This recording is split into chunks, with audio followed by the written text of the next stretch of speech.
Hello everybody and welcome to Your World on a Canvas.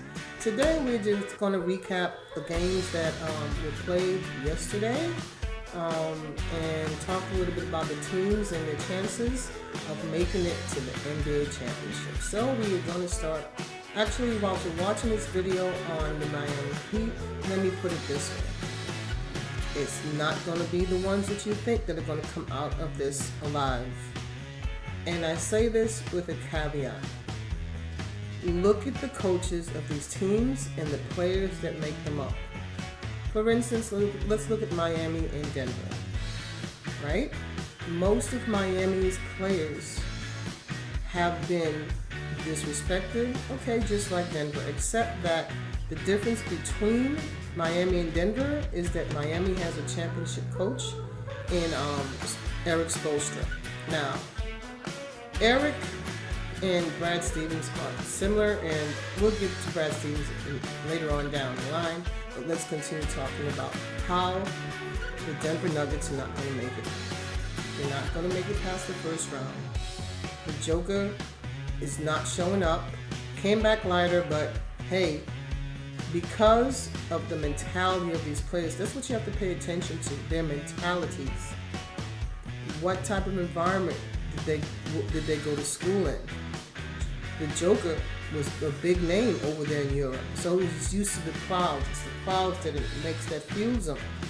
So when you come in an environment like this, you have to really have a mental discipline to just play the game freely, like just when you were a kid, when you just love the love of the game. You could tell that he's just playing to be playing. It's about the money. The money wins out with these players. Now, with Jimmy Butler and the Heat, they're not that way simply because it comes from the top down. Pat Riley doesn't play that. You have to earn, you have to work hard. He's an old school type of person, so it reflects that in the people he hires to run his organization and the type of players that he picks up. Now, Tyler Hero, the rookie, he is in the top, I think, 5 or 6 of the players right now who really have a high percentage of three-point shooting. Tyler Hero has made 99 threes out of only 47 games.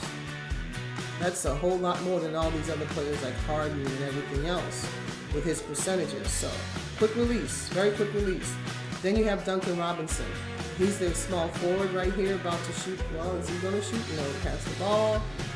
Go up, Jimmy Butler. But they have 2 legitimate three-point shooters that when they get hot, you cannot stop them.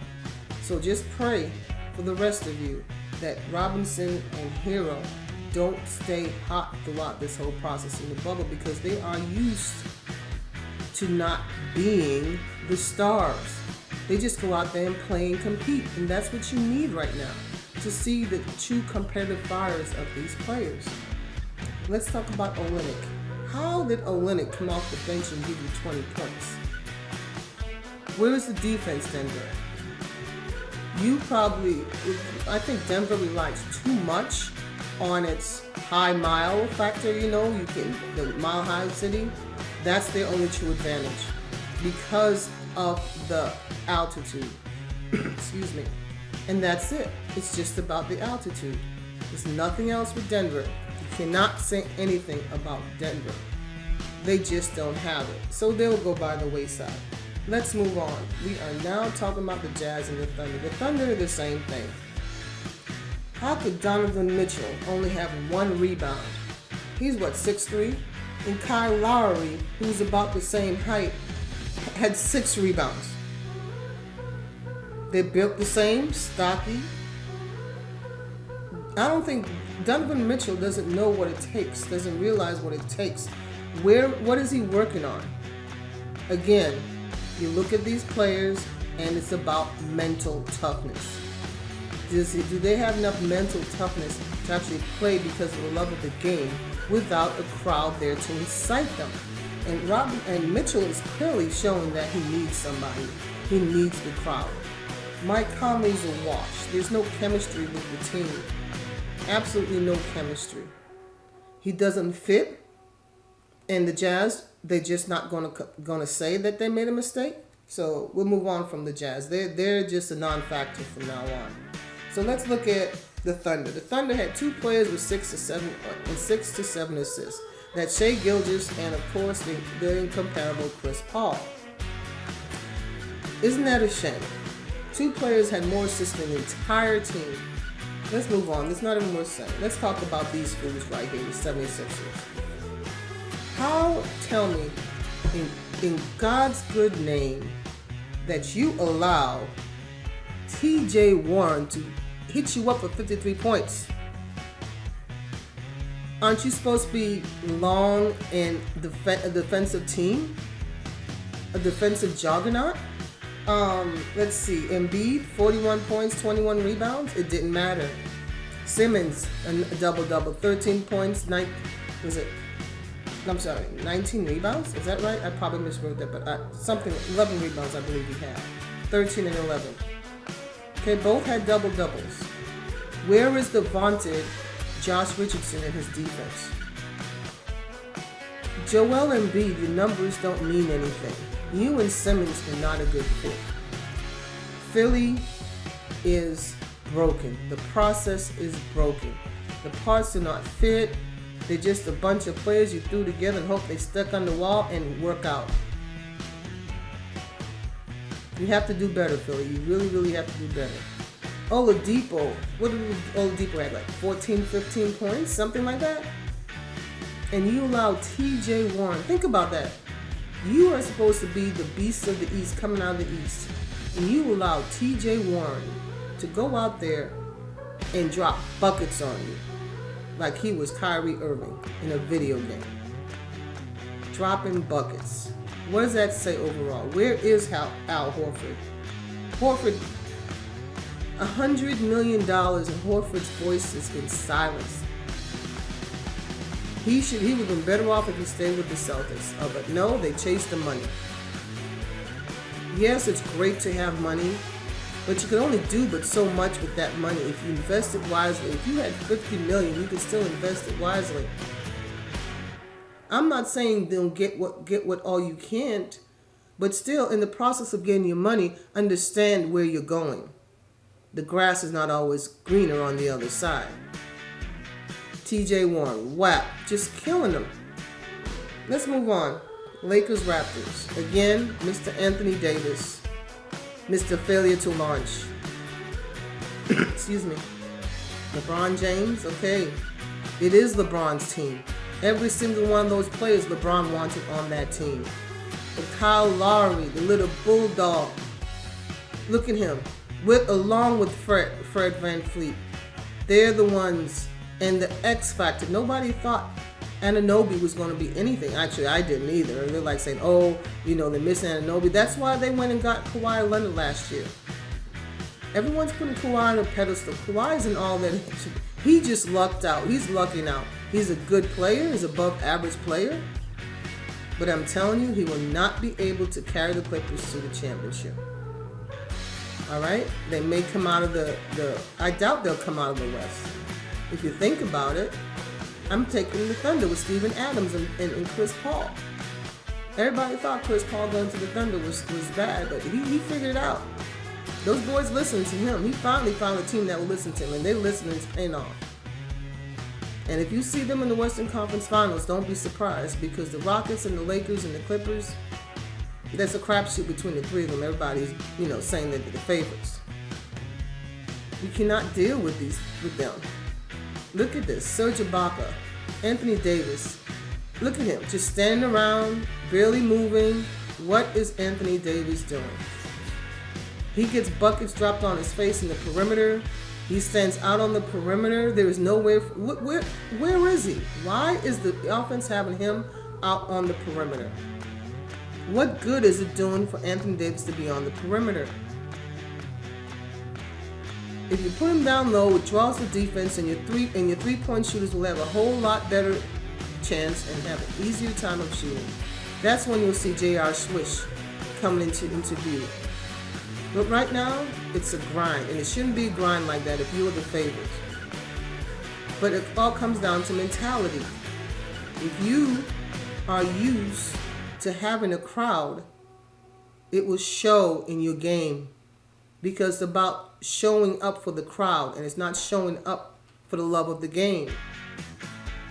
We, the North, when they come to the States, nobody respects Toronto. That's why they could come in an environment like this and do this to the Lakers. Beat them at their own game. Pass the ball, play defense, and showing that, yes, we are willing to do the dirty work. Anthony Davis is not willing to do the dirty work. Pointing fingers, everything. Look at him. Anthony Davis is not engaged. Anthony Davis has not ignited the switch that would turn on to make him the superstar that we pretend him to be. Anthony Davis has failed to launch. And a failure to launch is a failure for the Lakers, because that means that they will also, out the second round, they're not going to make the Western Conference Championship, and if they do, they're not getting out of the West. And if they get out of the West, they're not going to win. Toronto, they're going to run into Toronto or Boston, I guarantee you. And those two teams, with their coaches, they have nothing to lose. Their coaches understand how to work in a bubble like this environment. It's a professional AAU environment. And all you have is your lunch bucket and your game. And if you cannot bring those two to the best of its ability, then it's over. I'm waiting for Jason Tatum to show me that he is not like Paul George. I'm waiting for that. I'm really, really, really waiting for that. Because right now, like I said, when the Lakers beat the Clippers in the first game, I told you, don't believe the hype. Now they face Toronto, a team that LeBron has always trampled, have always folded under the pressure when they face LeBron. But because of their championship pedigree, it's recent, it's fresh in their mind, they are the defending champs. That is the edge they have. Now let's look at New Orleans and the Clippers again. Excuse me. Everyone was talking about how Paul George and how he needed to show up for the games. Of course, this is a tried and true thing with the NBA. Whenever a superstar has a bad game against a tough opponent, the next Cupcake City game that they have, they actually go off because there is no one that can stop them. Brandon Ingram is not known for his defense, okay? He's long, he's athletic, but he needs to improve his defense. Paul George, of course the Clippers and Paul George should have run roughshod over them. It's a done deal. Why are we even thinking about it? So now, I'm going to tell you what I think. I still pick, I believe it's going to be Celtics, Toronto in the Eastern Conference Finals. I'm telling you, that's what's going to be. I don't think they're going to meet in the second round. But I'm telling you, that's who is going to be in the Eastern Conference Finals, those two. If the brackets work out, I think the way it's going to work out. The West is not as strong as you think it is. It is a crapshoot. Everyone belittled the East. Look what Toronto just did to the Lakers, who just beat the Clippers. What does that tell you? And think about this. Giannis beat the Celtics without two of their top players. Again, the same scenario as the Lakers. Mark my words, neither one of those teams are coming out of their respective conferences. And there will be a new champion crowned. I'm telling you. Now, in the East, when Toronto meets up against Boston, that I'm going to have to sit back and relax and enjoy a good game. Even though my favorite is Boston, those two teams are matched up well. And we shall see who will come out from the East.